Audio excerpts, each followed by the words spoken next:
வணக்கம் நண்பர்களே. இன்று நாம் பார்க்க இருப்பது பஞ்சு அருணாச்சலம் அவர்களின் வாழ்க்கை வரலாறு. வாங்க வீடியோவுக்குள்ள போவோம். நாளையில் இருந்து நீ என் கூட வந்துடு. கவிஞர் சொல்லிவிட்டு என் பதிலை கூட எதிர்பார்க்காமல் போய்விட்டார். கவிஞரிடம் உதவியாளராக சேர எனக்கு விருப்பம்தான். ஆனால் இந்த விஷயத்தை ALSிடம் எப்படி சொல்வது? அப்பொழுது ALS கவிஞர் இவருக்கு இடையேயும் எந்த சண்டையும் கிடையாது. ஆனால் நல்லா வர வேண்டியவன் இப்படி கட்சி கிச்சின்னு சுத்துறான், கடவுள் இல்லைன்னு பேசுகிறான் என்ற ஒரு சின்ன மன வருத்தம் அவருக்கு. கவிஞருக்கோ தொடர்ந்து படங்கள் எடுத்து வரும் ALS தனக்கு எப்போதாவது தான் வாய்ப்பு தருகிறார் என்ற வருத்தம். அப்போது ALS சிவாஜி நடிப்பில் அம்பிகாபதியை ஆரம்பித்திருந்தார். கவிஞன் சம்பந்தப்பட்ட கதை என்பதனால் தன்னை கூப்பிட்டு திரைக்கதை வசனம் பாடல்களை எழுதச் சொல்வார் என அவர் நினைத்திருந்தார். ஆனால் அதில் கண்ணிலே இருப்பதென்ன கண்ணியிலம்மானே என்ற ஒரே ஒரு பாடலை மட்டும் எழுத வாய்ப்பு தந்தார் ALS. அப்போது MGR சிவாஜியின் பல படங்களுக்கு கவிஞர் தான் பாடல்களை எழுதி வந்தார். அதில் MGR படங்களே அதிகம். ஆனாலும் கவிஞர் அப்போது பெரிய அளவில் பிரபலமாகவில்லை. காரணம், அந்த சமயத்தில் தஞ்சை ராமையா தாஸ் நிறைய பாடல்களை எழுதி கொண்டிருந்தார். கவிஞர் பட்டுக்கோட்டை கல்யாண சுந்தரம், KT சந்தானம், கு.மா. பாலசுப்ரமணியம், U.சா. கிருஷ்ணமூர்த்தி, உடுமலை நாராயண கவி போன்றோர் எல்லாம் அவருக்கு அடுத்ததாகத்தான். கவிஞர் சில படங்களுக்கு மொத்த பாடல்கள், சில படங்களுக்கு கதை திரைக்கதை வசனம் பாடல்கள், சில படங்களுக்கு ஓரிரு பாடல்கள் என கிடைக்கும் வாய்ப்புகளை எழுதி வந்தார். அப்போது ஒரு பாட்டுக்கு 200 ரூபாய் கொடுப்பார்கள். கதை வசனம் எழுதினால் 2000 ரூபாய், பிரமாதமாக எழுதுபவர்களுக்கு 10,000 ரூபாய். ஏன் என்றால் அப்பொழுது MGRக்கு 35,000 ரூபாய் தான் சம்பளம். சிவாஜிக்கு 30,000 வரை வழங்கினார்கள். அந்த சமயத்தில் முதல் முறையாக 1,00,000 ரூபாய் சம்பளம் வாங்கியவர் KP சுந்தராம்பாள். ஔவையார் திரைப்படத்தில் நடித்ததற்காக கொடுத்தவர் ஜெமினி SS வாசன். இந்த விவரங்கள் எல்லாம் பின் நாட்களில்தான் கேள்விப்பட்டவை. கவிஞருக்கு அப்போது பெரிய கஷ்டமும் இல்லை, வசதியும் கிடையாது, நடுத்தரம். அதே போல பெரிய சேமிப்பும் அவரிடம் இல்லை, வாடகை வீடுதான். 2 வீட்டு செலவு, தென்றல் பத்திரிகை செலவு. அதனால் கவிஞருக்கு வருமானம் போதவில்லை. நான் அவரிடம் சேரும் வரை இந்த பண விஷயங்கள், அவரின் வசதி வாய்ப்பு உள்ளிட்ட எந்த விஷயங்களும் எனக்கு தெரியாது. இவற்றையெல்லாம் நினைத்துத்தான் கவிஞர் மாலையிட்ட மங்கை படத்தை தயாரித்தார். அந்த பட தயாரிப்பில் கவிஞர் உட்பட 4 பேர் பார்ட்னர்கள். அதில் ஒருவர் GR நாதன். முதலில் மிலிட்டரியில் வேலை செய்த அவர் பிறகு மாடர்ன் தியேட்டரில் கேமரா அசிஸ்டண்டாக இருந்தார். கவிஞர் அங்கு எழுதச் செல்லும் போது நாதன் அவருக்கு பழக்கம். நீ எவ்வளவு நாளைக்கு அசிஸ்டண்டாகவே இருப்ப, மெட்ராஸுக்கு வா, ஆளுக்கு 10,000 ரூபாய் போட்டு ஒரு கம்பெனியை ஆரம்பிப்போம் என்று நாதனை கூப்பிட்டு வந்தார் கவிஞர். நாதன் உள்பட 4 பேர் ஆளுக்கு 10,000 ரூபாய் தந்து 40,000 ரூபாயில் மாலையிட்ட மங்கை திரைப்படத்தை தொடங்கினார்கள். படத்திற்கு டைரக்ஷன், கேமரா GR நாதன், கதை திரைக்கதை வசனம் பாடல்கள் கவிஞர். மாலையிட்ட மங்கை பெரிய குடும்ப கதை, நிறைய கதாபாத்திரங்கள். ஹீரோவாக TR மகாலிங்கத்தை புக் பண்ணலாம் என்று கவிஞர் சொல்ல அவரின் யோசனையை மற்ற பார்ட்னர்கள் ஏற்கவில்லை. காரணம், மகாலிங்கம் அப்போது தோல்வியின் நாயகன். டி.ஆர். மகாலிங்கம் அப்போது சுகுமார் புரொடக்ஷன்ஸ் என்ற பெயரில் சொந்த கம்பெனியில் திரைப்படங்களை எடுத்து வந்தார். அந்த கம்பெனிக்கு பி.ஆர். பந்துலுதான் மேனேஜர். தான் தயாரித்த மச்சரேகை உட்பட சில படங்களால் மகாலிங்கத்திற்கு பெருத்த நஷ்டம். அதை சமாளிக்க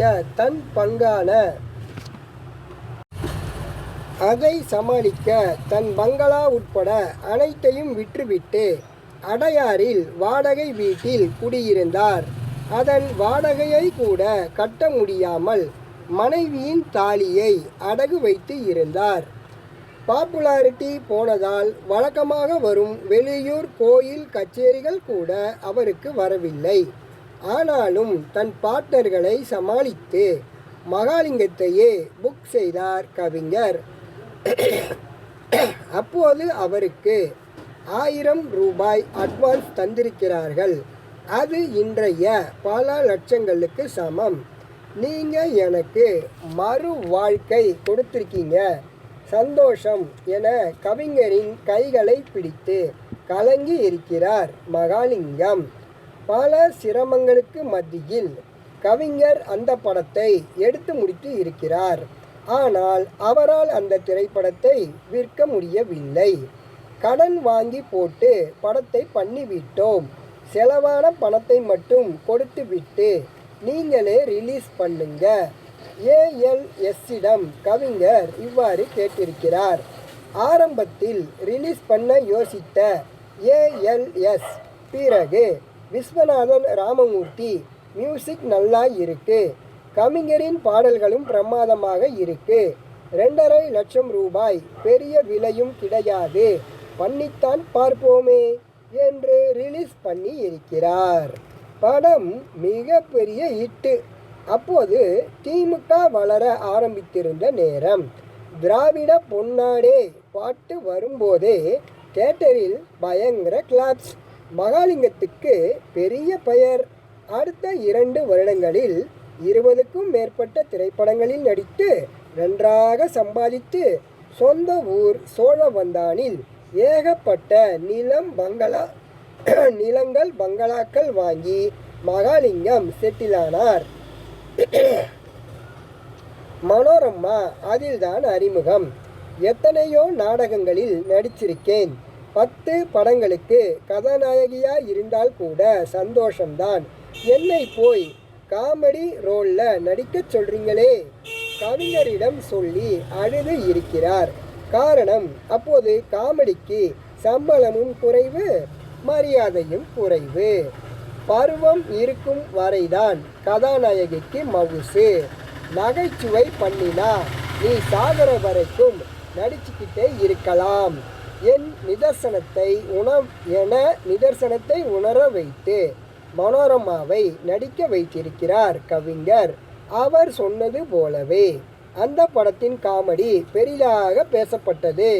மனோரமாவும் தன் வாழ்வின் கடைசி வரை நடித்தார். அந்த படத்தில் எதிர்பார்த்தது போலவே MSVக்கு பெரும் புகழ் கிடைத்தது. கவிஞருக்கு ஏற்கனவே இருந்த பெயர் புகழ் இன்னும் அதிகரித்தன. செந்தமிழ் தேன் மொழியால் உட்பட எல்லா திரைப்பாடல்களுமே சூப்பர் ஹிட். தெருவாக பாடினார்கள். G.R. நாதனுக்கும் மிகப்பெரிய மரியாதை.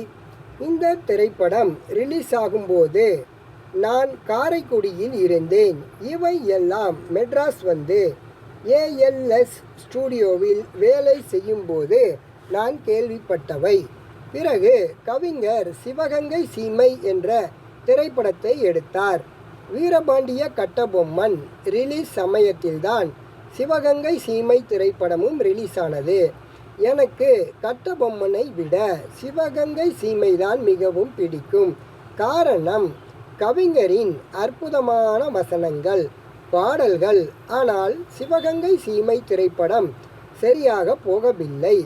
கட்டபொம்மன் படத்தில் இருந்த பிரமிக்க வைக்கும் சிவாஜியின் நடிப்பு பிரம்மாண்டம் அதில் இல்லை. அந்த திரைப்படம் சரியா போகாததால் கவிஞருக்கு நஷ்டம். ஆனாலும் சிவகங்கை சீமைக்கு ஃபைனான்ஸ் தந்த VTLS கம்பெனியே பிற்காலத்தில் வருவான் வடிவேலன், நிறம் மாறாத பூக்கள் உள்ளிட்ட திரைப்படங்களை தயாரித்தவர்கள். கவிஞரின் அடுத்த படத்திற்கும் ஃபைனான்ஸ் தர முன்வந்தது. படம் கவலை இல்லாத மனிதன். சந்திரபாபு ஹீரோவாக அறிமுகம். அதற்கு முன்னர் வரை அவர் காமெடியன்தான். எம்.ஆர். ராதா, டி.எஸ். பாலையா, ராஜசுலோச்சனா உட்பட ஏகப்பட்ட ஆர்டிஸ்டுகள் 3000 அடி கிட்டத்தட்ட எடுத்து முடித்திருந்தனர். அந்த சமயத்தில்தான் கவிஞர் என்னை தன்னிடம் உதவியாளராக சேரும்படி அழைத்தார். நாளைக்கு 8:30 மணிக்கெல்லாம் வீட்டுக்கு வந்துடுறா. அப்போது டி நகரில் அவர் குடியிருந்த வீட்டு அட்ரஸையும் எழுதி தந்தார். முதல் நாள் இரவு 8 மணிக்கு சொன்னார். மறுநாள் காலை 8:30க்கு போயாக வேண்டும். நான் ஏஎல்எஸ் ஸ்டுடியோவில் வேலை செய்த அந்த 1.5 வருடமும் அவரின் ஆபீஸ் மாடியில்தான் என்றும். அப்போது என்னுடன் தங்கியிருந்தவர் ராமநாதன், ஏஎல்எஸ்ஸின் பர்சனல் செக்ரட்டரி. எனக்கும் அவருக்கும் ஒரே வயது. முத்தண்ணன் என்னை வரச்சொல்லி இருக்கிறார். காலையில் போகலாம்னு இருக்கேன். சின்ன வயதில் இருந்து கவிஞர் எங்களுக்கு முத்தண்ணன் தான். குடும்பத்தை பொறுத்தவரை அவர் முத்து. ராமநாதனிடம் சொன்னேன், அடே அறிவு கட்டவனே, நீ இங்கே இருந்தீன்னா பெரிய டைரக்டர்கள்கிட்ட ஏஎல்எஸ்ஏ பேசி சேர்த்து விட்டுருவார். முத்தண்ணன் கஷ்டப்படுறார், பெரிய குடும்பம் வேற, நீ அவரோட போய் என்ன பண்ண போற? யோசிச்சுக்கப்பா. ராமநாதன் பேசியது ஏஎல்எஸ்ஏ நேரில் வந்து புத்திமதி சொன்னது போல இருந்தது. ஏஎல்எஸ் அப்போது ஆபீஸில் இல்லை, வீட்டுக்கு போய்விட்டார். மறுநாள் அவர் வந்த பிறகு சொல்லிவிட்டும் போக முடியாது. ஏன் என்றால் கவிஞர் 8:30க்கே தன் வீட்டிற்கு வர சொல்லியிருக்கிறார். அந்த வயதில் யோசிப்பதற்கான புத்தியும் எனக்கு கிடையாது. எழுத்தாளன் ஆகணும்னு ஆசைப்பட்ட நீ கவிஞர் மாதிரியான எழுத்தாளர்கிட்ட உதவியாளனா இருந்தால்தானே பெரிய ஆளாக வர முடியும். சந்தனம் விற்கணும்னு நினச்சா சந்தன கட்டைக்குத்தானே போகணும். எழுத்தாளன் ஆகணும்னா ஸ்டூடியோவில் இருந்து என்ன பண்ண போகிற? கவிஞர்கிட்ட இருந்தால் அவர் சொல்ல சொல்ல எழுதலாம், அனுபவமும் கிடைக்கும், பத்திரிகையிலையும் எழுதலாம், சினிமா ஆட்களையும் சந்திக்கலாம். அவரோட போகிறது தான் நியாயம். அது அப்படி ஒரு முடிவு எடுத்தேன் என்று தெரியவில்லை. அது கடவுள் செயலாகத்தான் இருக்க வேண்டும். கவிஞர் எனக்கென்ன சரஸ்வதியாக தெரிந்தார்.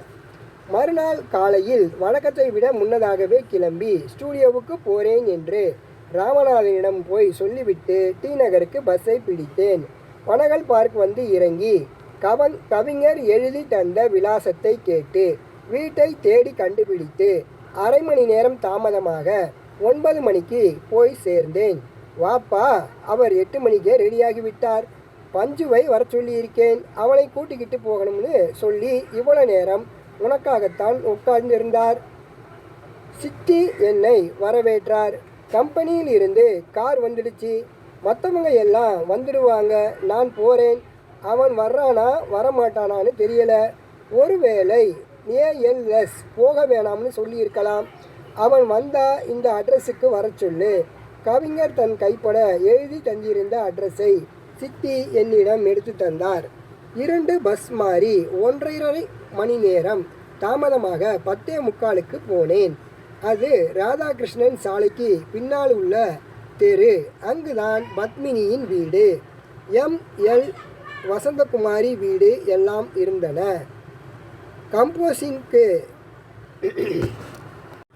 கம்போசிங்கிற்கு தயாராக இருந்தார்கள். என் அதிர்ஷ்டம், எம்.எஸ். விஸ்வநாதன் அன்று தாமதமாக வந்தார். கவலை இல்லாத மனிதன் திரைப்படத்திற்கு பாட்டு எழுதத்தான் கவிஞர் அங்கு வந்திருக்கிறார் என்பது தெரிந்தது. வாடா, உனக்காகத்தான் வீட்டில் அவ்வளவு நேரம் காத்திருந்தேன். ஏன் லேட்?